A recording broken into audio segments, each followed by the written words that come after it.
Item 19, Climate Change Working Group. Sandra. Thank you, Chair. So, following the resolution taken at the last meeting of the committee, given some thought how to bring this to life, in the belief that it was intended to be member-led, to be dynamic, not bogged down by bureaucracy of the committee in terms of timescales. The terms of reference are therefore for you to consider.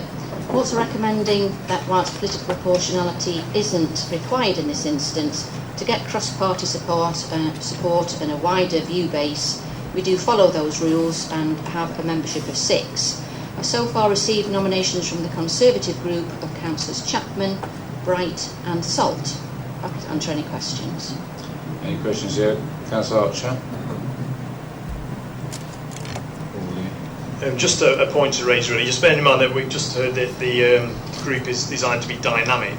I just want to refer back to the issue raised earlier in relation to the air quality on Buxton Road in Ashbourne, and I think that will be an ideal opportunity for the new group to show that they are dynamic and they are going to be taking action to improve our environment. We've got all the evidence there of 20 months worth of consistently high readings over EU levels, and therefore, as it states in our own air quality status report, that where an exceedance is considered likely, the local authority must declare an AQMA and prepare an air quality action plan.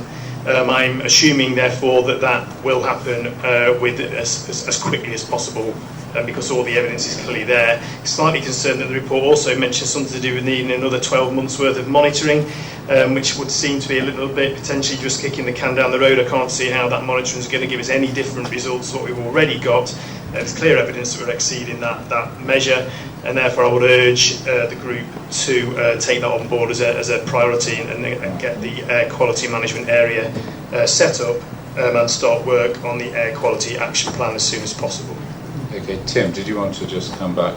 Yeah, thank you. Just to be clear on the air quality management, on the report that's been submitted, the legislation requires us to carry out a detailed assessment of air quality objective levels in the area before going to an air quality management area. What we've done at the moment is passive diffusion tube monitoring, which is not an accurate to 1% kind of way of monitoring, and we're required to do a detailed assessment. That's what the authority is proposing to do. Councillor Pawley. Yes, Chair, I'm going for a question here. Super. Can you tell me how will members put forward views and ideas to the group? How will they be collated and reported back to the group for consideration? Because it's all right having a group, but then what do the rest of us do if it's supposed to be member-led? I think it's intended that because each group has representation, that they will speak to their group, gather opinion and bring it to the table for the task group to consider within the terms of remit. Councillor Flitter. Martin. Thanks, Chair. Just that the Lib Dem nomination will be Councillor David Hughes. Okay. And I'm quite at ease with the terms of reference, because it does take you through the process. But what is missing is the scoping exercise you do with the terms of reference. Now, I heard the leaders say earlier on that he's obviously thought about this on some of the words he said, but I would have rather have seen that in the report, so that we know exactly what the limitations are. And like Sandra has already explained, we want it to be as free and open as possible. Thank you for your contribution. Councillor Ratcliffe. Mike. Thank you, Chair. I want to make a couple of remarks on behalf of my absent colleague, Councillor Elisa McDonough, who incidentally is not here this evening because yesterday she was knocked off her bike by a car a driver that failed to see her, and although badly bruised and obviously shaken up, she made her way here to a workshop and then was taken home by my colleague Councillor Pawley.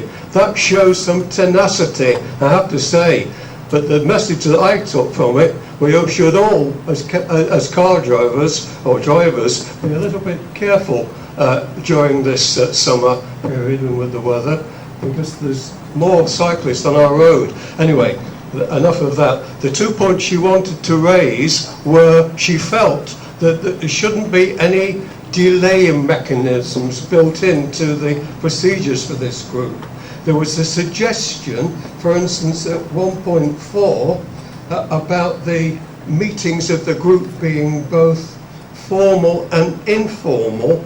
Just a slight suggestion there that perhaps things were not going to move perhaps as rapidly or swiftly as they really ought. The other thing, of course, is about allowing the public some sort of oversight of what's taking place, even if meetings are not necessarily run completely to a council procedure. I don't think the public should be excluded at all from their knowledge of what's going on. Their participation can be easily controlled by a good chair, of course. And then the other point was about the reporting back to the councils as frequently as possible, I think. Not just on a quarterly basis, but each time the council meets, we should have some oversight of what's happening. The one thing that I wanted when I moved this motion was that we did proceed as rapidly as possible, because 2030 is only around the corner. It won't take too long before it's on us. And again, with the terms of reference, I do hope that there will be no extended debate about the wording of these, because I think, again, it was the intention that we made this as the whole thing as apolitical as possible, and just got on with something that we could all ascribe and sign up to. Councillor Martin Burford. Thank you, Chair. Yes, I'd like to support this the formation of this climate change task group. My only regret is that it's not larger, so the opposition parties only have one nominee each, which is regrettable. But I think a recent report, in the papers on in the last few days, has stated that experts are recommending, or not recommending, but they're stating that climate change action, or plans and action, need to be taken within the next 18 months. So we need to I think, speed up our recommendations as part of this exercise. I wonder if the climate change working group will be able to input into a specific SPD focused on climate change issues. All right, we'll take that as well. We'll come back to you on that. I've got several speakers, and obviously we're burning up carbon, staying here till 9, 10 o'clock, which is rather ironic. Councillor Purdy. I'd just like to touch upon Councillor McDonough, Dr. Leader Sue, that Omson has sent her a get well message. Yeah. So we send it all on behalf of our group. I'd like to caution members on proportionality on this. We're only a small district council. We've only got a small working group.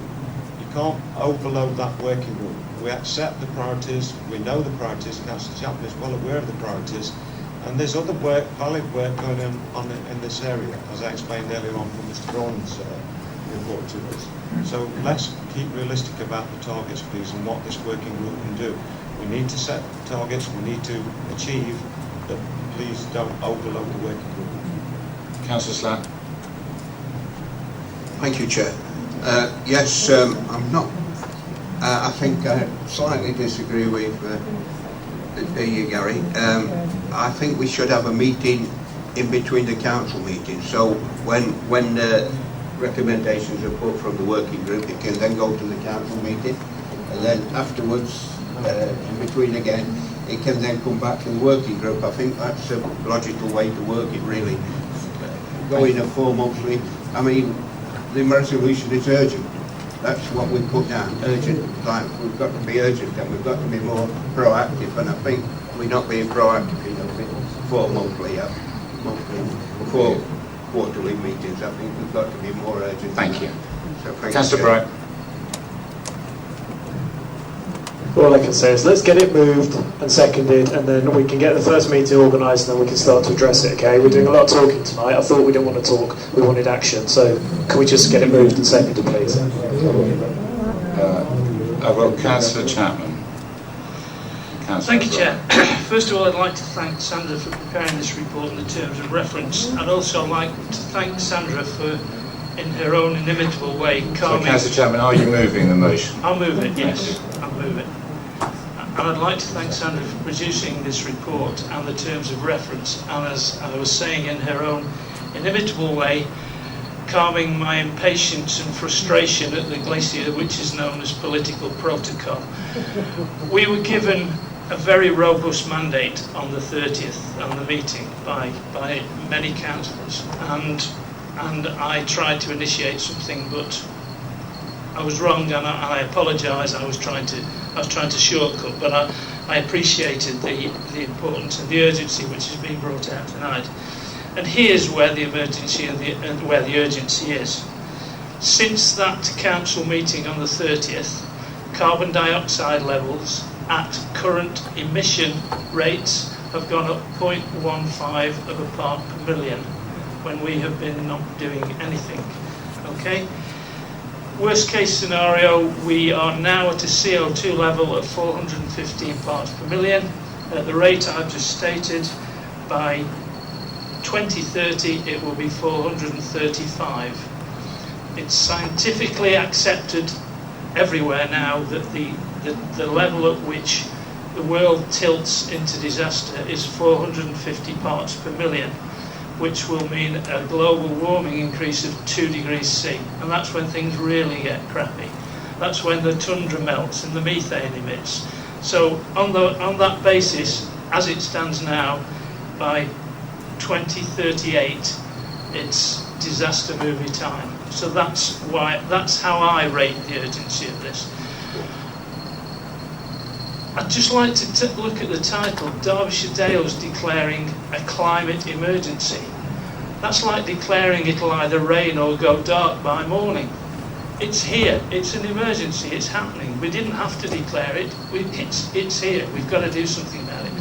I have been inundated by people asking me when it's going to start, what are we going to do? Believe me, as part of this group, I do not need the urgency of this instilling in me. I am fully aware of it. It's taking up most of my life at the moment, both professionally and with this council. I hosted a meeting of yoga.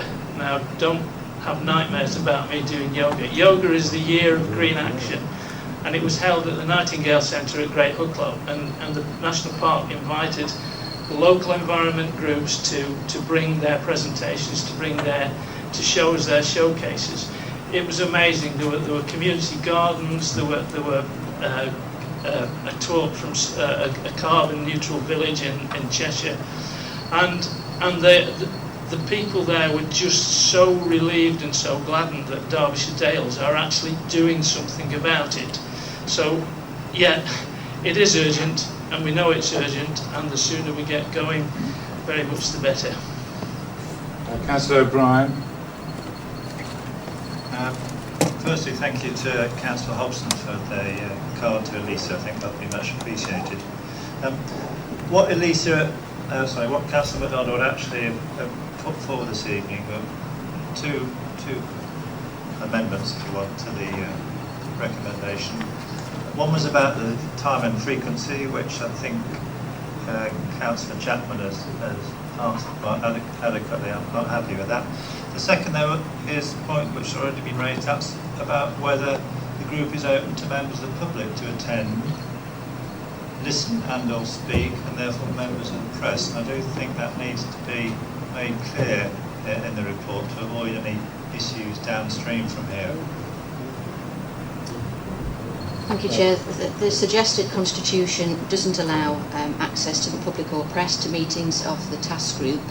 because I think to get it that dynamic feel, in talking to Councillor Chapman before doing this, certainly his intention to be dynamic, to take on board the availability of members. So you'll see in the report that we provide a facility for same time, different place meetings, which means over the phone or by email for you to deal with matters quickly without the burden of public and press meetings. But there's that procedural break to bring back important decisions to this council so that you can be fully transparent and so that the public can hold you to account in that way.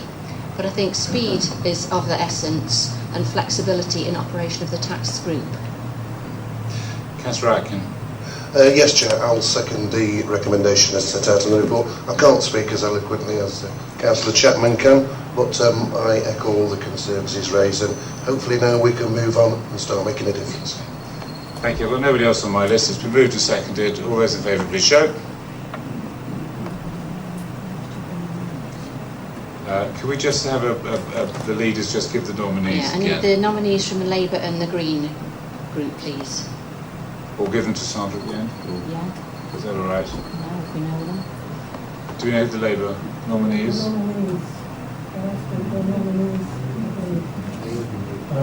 Peter O'Brien. Okay. Okay. And the Greens talk to. The Green Party know the recommendation. I'll take it now. If not, I'll catch you later.